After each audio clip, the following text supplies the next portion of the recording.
Сез милләт яшәешен яктыртып баручы татарлар тапшыруын карыйсыз. Студияда мин Эльвира Хөснетдинова эшлим.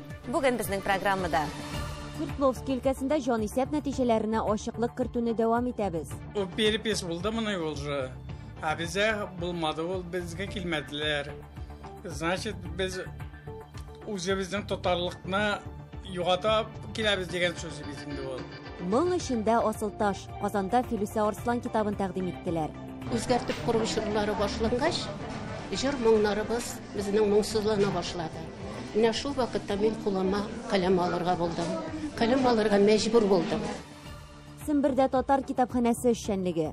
Моннан 53 еллары китапхана ачылганда аның фондларында нибары 2000 китап булган булса, бүген инде аның китап саклагычларында 36 меңнән артык китап саналган. Ташкентта шәй бәйрәме. Менә бүген без кунакларны да чакырдык, башка милләт вәкилләрен дә чакырдык. Әлбәттә безнең татар шәй бәйрәме ничек үтә икәнлеген менә күрсеннәр дип. Свердловск өлкәсеннән җанисәп нәтиҗәләре буенча сюжетлар циклын дәвам итәбез. Төбәктә соңгы халык санын алуда 100 меңгә якын татарны югалттык. Биредә милләттәшләребез күпләп яшәгән 4 җирлек бар. Түбән Серга, Красноуфим, Әшит һәм Әртә муниципаль районнары. Төбәктәге хезмәттәшләребез бу юлы җанисәп нәтиҗәләренә ачыклык кертергә дип Әртә шәһәр бүлгесенә, Әртә шигъри авылына юл тотты. Тагын нәрсә язганнар анда? Свердловск өлкәсенең Әртә шигъри авылында гомер итүче Шәйхулла һәм Гөлчәчәк Хыпаевлар көннәренең күп өлешен өйдә уздыра. Гаилә башлыгының физик мөмкинлекләре шикләнгән, ә хуҗабикә өй эшләре белән мәшгуль. Без бу гаиләгә бөтен Россия җанисәп вакытында исәпчеләр килгәннәрме дип сорау бирергә булдык. O перепись булды моны уже. А безгә булмады, ул безгә килмәделәр. Значит, без үзебезнең татарлыкны югата киләбез дигән сүз инде ул. Свердловск өлкәсенең Әртә елгасы ярында урнашкан татар авылына инде 370 елдан артык. Бүген Әртә шигырь саласы 200 хуҗалыктан 7 урамнан тора. Биредә 400-гә якын кеше гомер итә.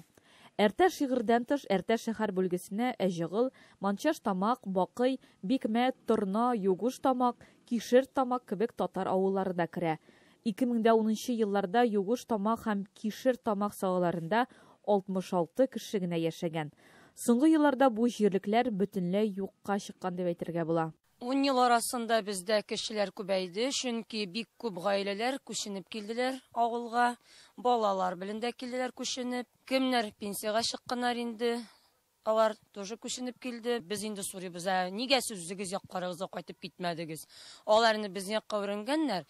Бәлки безнең татарча сөйләшкән авылда яшисебез килә дип, менә безгә Перураскидан 2 семья килде яшәргә. 10 ел арада бер 50 кешегә, наверное, үскәндер. Соңгы 10 ел эчендә Әртә шигырь авылында һәм гомумән Әртә шәһәр бүлгесендә гомер итүче татарларның саны артканмы? Бүген Росстатның рәсми мәгълүматлары әле бастырылмаган. Шуңа күрә җавапны без Әртә шигырь авылы мәктәбендә эзләргә булдык. Ул 1963 елда төзелгән. 2014 елда мәгариф системасын оптимизацияләү нәтиҗәсендә әлеге уку йорты Паташкина урта мәктәбе составына кертелә. 2023 елда Әртә шигырь мәктәбенә 40 укучы һәм балалар бакчасына 6 сабый йөри. Уку йортында 10 укытучы эшли. Безнең кечкенә ул күп нәрсәне халкыбыз белми дә, ишетми дә каладыр инде. Ә икенчедән инде уйласак, бу менә инде пандемия вакытында, шир менә шундый ковид вакытында булды. Шунысы да инде булгандыр. Ни сәбәбе шундый безнең әзәйгән менә бу әз сон калган безнең Свердловск өлкәсендә. Өченче сәбәп через госуслуги. Ә безнең олы кешеләр госуслугага керә алалармы соң?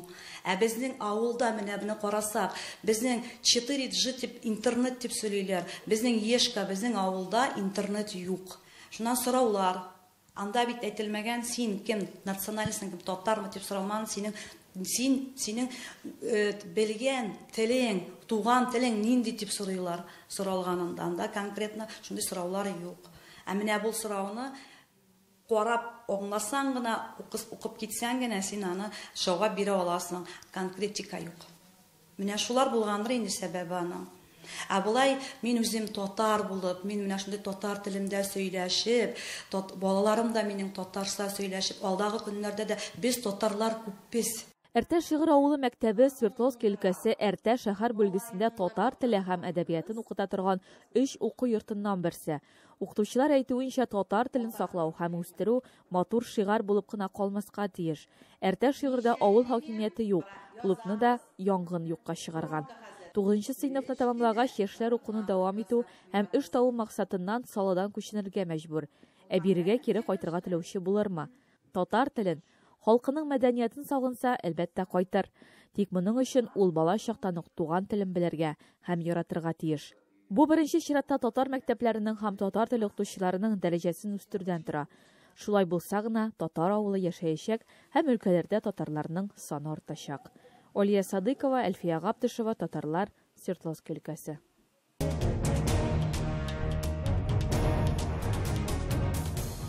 Жан исәп алучылар безгә килмәделәр. Капкада ачык, үзебез аларны көтеп тордык бик нык, үзебез әллә бер җиргә барып, үзебез язлайбыз микән дигәнек, юк, берәү дә килмәде. Мин уйлаймын, безнең күп татарлар язуга исәп алучыга кирелмәделәр. Шуның өчен безнең татарлар әз булып күренәләр. Югыйсә бит инде мин Сарапулда күптән яшим. Мин килгәндә дә татарлар күбәя. Хәзер еще Гудок-двалар ачыла, Шанхайлар ачыла.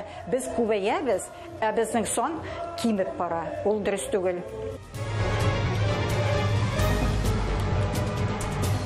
Жан исәп алу турында без белеп тордык, көтеп тордык инде. Тик безгә кирүче булмады. Җәмәгатем дә лайыклы ялда, үзем дә лайыклы ялда. Но өйдә утырдык, көтеп дияргә була инде. Без барлыгы гаиләбездә 10 кеше, 2 малай, оныкларым белән 10 кеше җыела. Шулардан 2 гаилә инде, гаиләсе белән 2 малай безнең теркәлделәр, 8 кеше булды.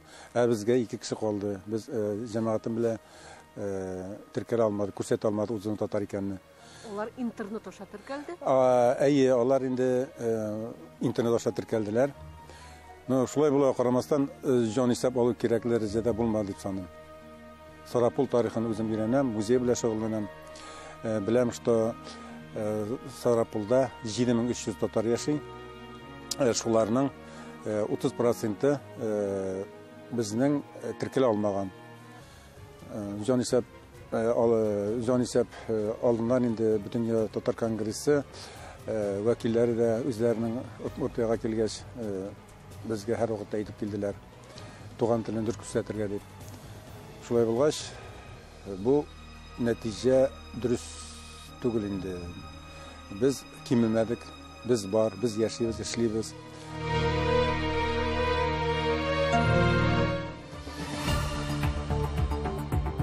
Сез татарлар тапшыруын карыйсыз. Программабызның икенче өлешендә. Моң эчендә асылташ, Казанда Филүсә Арслан китабын тәкъдим иттеләр. Үзгәртеп кору чырлары башлангач, җыр моңнарыбыз безнең моңсызлана башлады.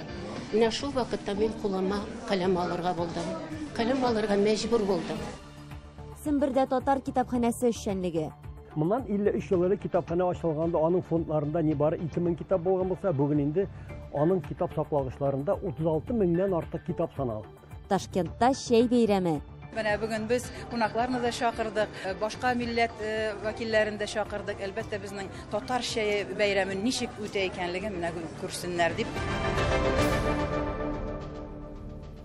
Казанда моң эчендә асылташ дигән китап тәкъдим иттеләр. Анда татар профессиональ музыка сәнгате сәхифәләре, Татарстан дәүләт җыр һәм бию ансамбле һәм Татар дәүләт филармониясе, халкыбызга хезмәт иткән талантлы шәхесләребез турында мәкаләләр, истәлекләр тупланган. Авторы педагог, музыка белгече, Татарстанның атказанган сәнгать эшлеклесе Филүсә Арслан. Ул гаять нечкә туемлы музыкант буларак, сәнгатьнең үзенчәлекләрен аңлап, аны киң катлам укучыга үтемле итеп җиткерә белә. Нинди эшкә алынса да, милли мәдәниятебез өчен җан атып, талантларның язмышы өчен борчылып яши. Тулырак безнең видео язмада.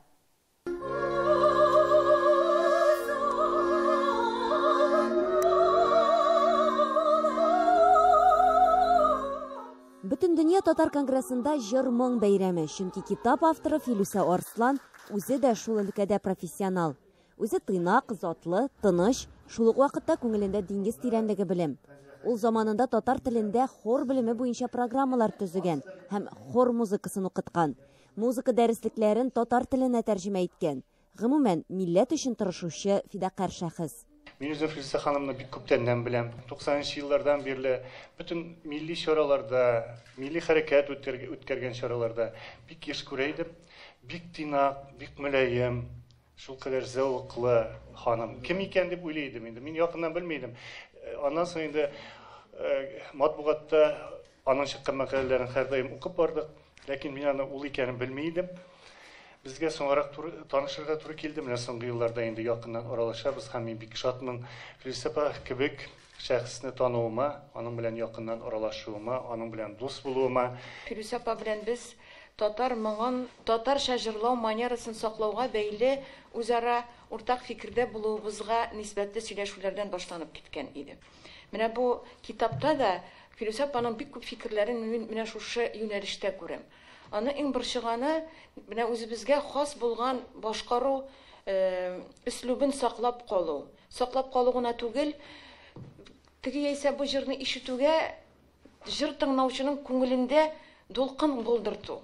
Ул шатлыкта булырга мөмкин, ул ниндидер сагышта булырга мөмкин, ул ниндидер синең әллә кайчан кичергән хәсрәтеңдә булырга мөмкин. Филүсә апаның менә иң зур борчыган мәсьәләләрнең берсе бу образ теге тамырдан китмәсен иде дигән.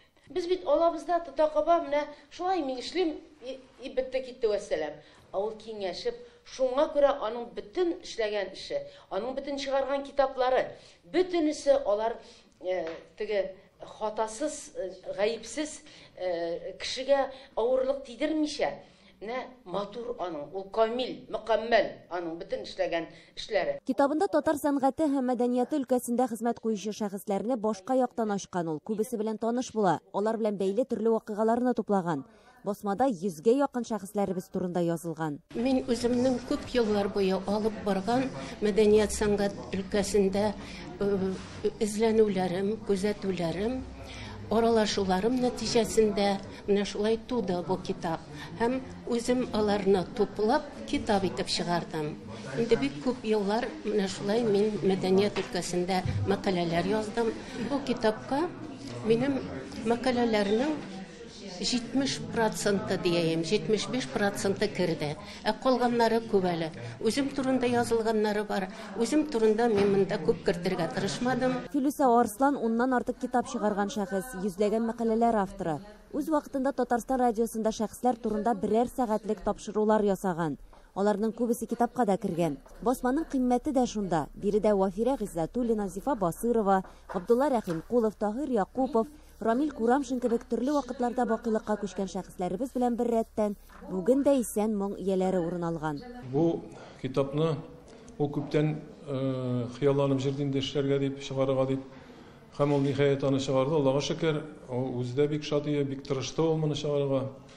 Бик талантлы гына, бик матур гына итеп китап чыгарды ул. Ул бу китапта бик истәлекле дә, ул бик кирәк тә, ул бик халык тарафыннан да бик шатлараны күп кешеләр миңа да үземә дә шалтыратып әйттеләр. Инде мин бу китапны күптән үземдә бар иде. Саллы хезмәт Филүсә Арсланның гомер эше дисәк тә була. Китап 9 бүлектән тора. Беренчесе Татар дәүләт җыр һәм бию ансамбленә багышлана. Аның җитәкчеләре, хормейстерлары, җырчылары турында мәгълүматлар бар. Заманында Филүсә ханым үзе дә Татар дәүләт җыр һәм бию ансамбле солисты була. Китапның «Моңыбыз йолдызлары, бергәлектә көч, әйдә халыкка хезмәткә, Кырым безнең йөрәкләрдә, мәдәни агарту учагы сүнмәсен, мәгърифәт нуры яктылыгы» кебек бүлекләре дә татар профессиональ музыкасы өлкәсен ачып бирә. Үзгәртеп кору җырлары башлангач, җыр моңнарыбыз безнең моңсызлана башлады. Менә шул вакытта мин кулыма каләм алырга булдым. Каләм алырга мәҗбүр булдым. Сәхнәләребезгә шундый затсыз җырлар, затсыз башкарулар менгәннәре, күңелгә ятмый торган. Халык мине күп кенә зыялы кешеләр һәр вакыт миңа хуплап тордылар минем чыгышларына. Бу әсбәп әле бүген аның кадерен әле без бик аңлап битермибез. Чөнки ул әле чыктыгына бик аз тираж белән чыкты, бик кызганыч, бәлки әле аны күбәйтерләр дә. Анда безнең тарих, сәнгать тарихы. Анда безнең шәхесләребезнең тарихы. Анда әле бу музыка тарихы, моң, анда. Бу тарихчылар эшли алмаган эшне шушы Филүсә Арыслан эшләде. Үзен белгәннән бирле татар мәдәнияте моңны сагында торучы шәхес Филүсә Арыслан энциклопедик дәрәҗәдәге китап бастырып чыгарган. Ул музыка уку йортларына, аның укытучыларына, укучыларына, мәдәният эше белән шөгыльләнүчеләргә, фәнни эш язучыларга бик кирәкле һәм файдалы хезмәт. Эльвира Хөснетдинова, Татарлар, Казан.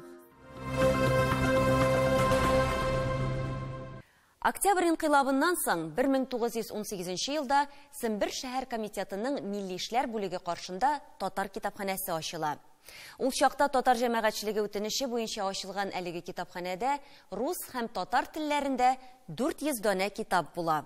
Бүгенге архив документлары буенча укучылар саны да әллә ни күп булмый.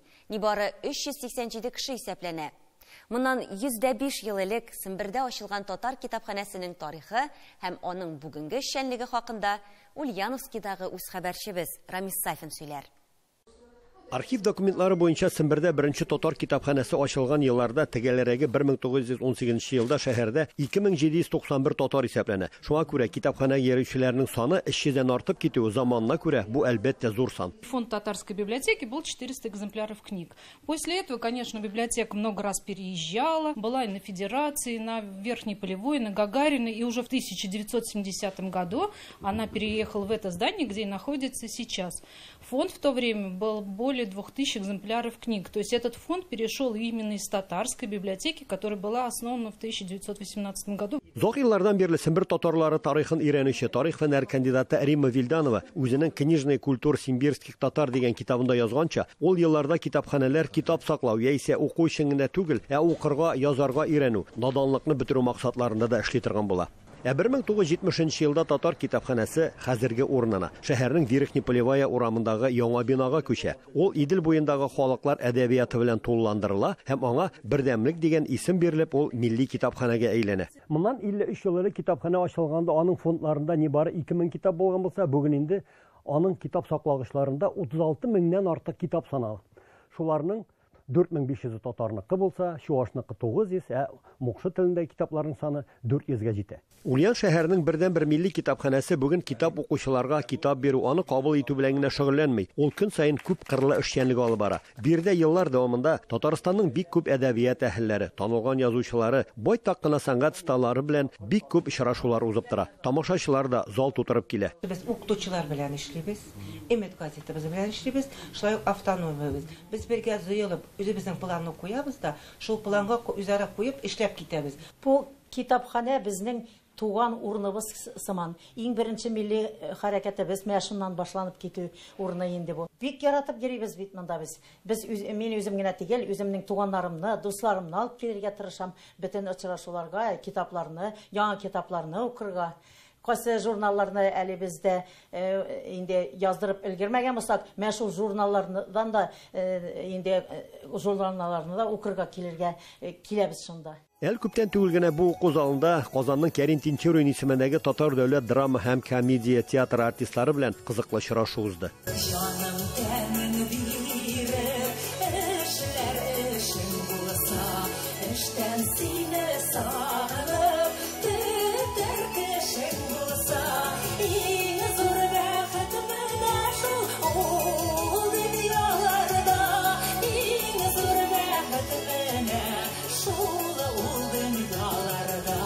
Татарстанның халык артисты Резида Төхвәтуллина концертларда җырлау, спектакльләрдә уйнау белән бергә китап укырга да вакыт таба. Китапханәләргә соңгы вакытта бик йөрим. Чөнки балачакта күп укылды, аннары бер период булып алды, тормыш көттек, дөнья көттек, һәм менә инде без китап укытырга яңадан бер чорга килеп кердек. Үзем ни рәхәтләнеп Казанда библиотекаларда бик һәрберсендә йөреп, һәрберсенә китап алып, ике атнага биреп җибәрәләр, шулай итеп укыйм да китереп бирәм. Әлеге китапханәдә язучылар белән артистлар гына түгел, губернатор да кунакта була. Күптән түгел генә өлкә башлыгы Алексей Русских яңартылган китапханәне ачу тантанасына килде. Ул китап йортының китап саклагычлары, мондагы үзенчәлекле эш усуллары белән дә танышты. Китапханә саклагычларында билгеле инде китаплар гына түгел, төрле елларда чыккан газета, журналлар да саклана. Мисал өчен минем кулымда өлкәбезнең Иске Кулатка районында 1969 елда чыккан күмәккә район газетасы. Узган елдан башлап китапханәдә татар телен өйрәнү буенча балалар өчен якшәмбе мәктәбендә эшли башлаган. На протяжении 2 лет мы занимаемся изучением татарского языка. Гельфия Вазыховна у нас организовала кружок литературы и языка татарского народа и по воскресеньям ежедневно, еженедельно с ними занимается. Башлаганда курканга кебек идек. Менә звонок китте, без контактка куйдык үзебезгә, шундый кружок башланады. Өйрәнәбез үзебезнең телебезне, культурабызны дип, тарихыбызны дип. Киттеләр күбәйтеп, bir атнада килде 2 бала, 3-нче атнада килде уже 6 бала, а хәзер инде полностью 12 бала йөри. Сембер Ульянскийның бердән-бер милли китапханәсе 105 ел вакыт аралыгында географик урын берничә тапкыр алыштырса да, аның эш гамәлләре кыйваласы үзгәрешсез кала. Заманына карап кайбер яңа алымнар гына өстәле бара. Ульян шәһәренә Рамис Сафин, татарлар. Дәвам итәбез. Эшсәң шәй, күңелдә җәй. Шундый шигар белән Ташкент шәһәренең татар мәдәни үзәге шәй бәйрәме үткәрде. Милли ризыкларның төрлелеге, күңелле биюләр, яхшы кәеф. Татарстан һәм Башкортстан республикаларының ат казанган артистыннан шәй кайнату усулы. Булар барысы да киләсе видеоязмада.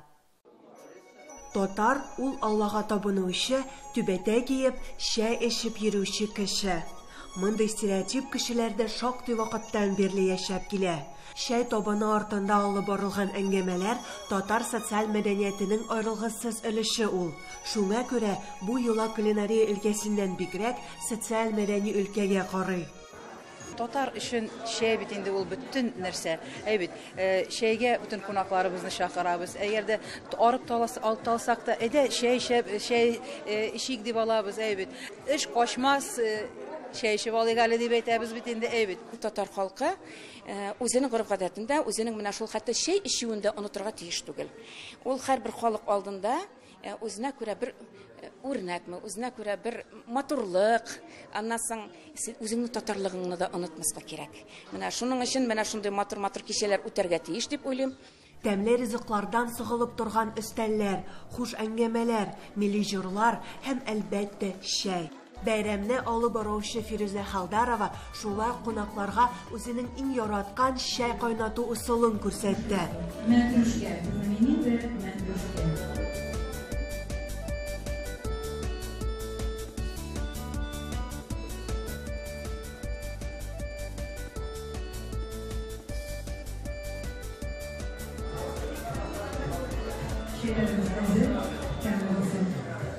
Милләттәшләребезнең бәйрәмнәре үтә торган кунакханәнең хуҗабикәсе кадерле кунакларны һәр елны ачык йөз һәм кунакчыллык белән каршы ала. Я сама в татарском центре уже больше 25 лет и в основном всегда являлась заместителем председателя правления татарского центра. И вот мы проводим вот такие вот веселые, интересные мероприятия, чтобы поддержать, чтобы люди знали вот эти татарские традиции. Мы здесь поем, мы здесь печем, все приносят свои рукоделия, и нам это очень нравится. Һәм әлбәттә, бер генә татар бәйрәмендә яраткан җир һәм күңелле биюләрдән башка узмый. Сервинас Кәримова, Татарлар, Ташкент, Үзбәкстан Республикасы. Гыйлемлек яшерен хәзинә. Кем таба, 2 дөнья байлыгы булыр аңа. Шундый байлык ул гел өстәп тораны. Ул сарыф иткән сайын арта бара.